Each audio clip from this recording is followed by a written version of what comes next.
แต่งน้องอย่าเสียใจได้กันแล้วจะหามาแทนให้ได้กันแล้วจะหามาแทนให้หากพอเมื่อไรเล่นแขกให้เพียงบอกฟังเด้อออกไปก่อนเดินก่อนก่อนบ้านเลยพี่บ้านโอ้ยไม่เสียดายทุกอย่างเลยเนาะ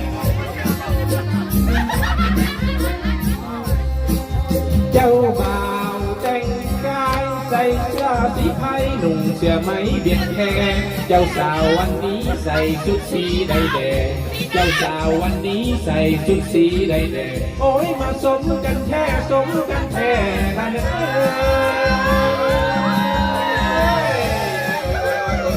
ยเอาเงินกระเป๋าเอาเงินกระเป๋าเอ้ย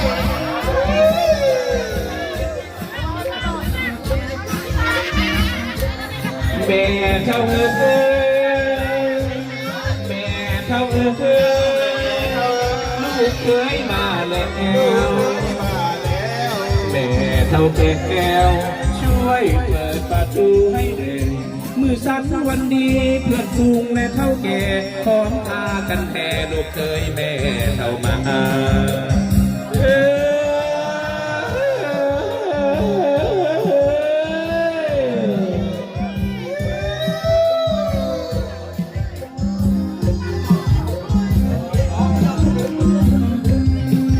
เจ้าสาวคงคอยหัวใจเลื่อนลอยเฝ้าคอยวิงวางโอ้นวลน้องเปิดประตูของผ้าโอ้นวลน้องเปิดประตูของผ้าเพียงก็วิงวางต้องปรารถนาดังใจ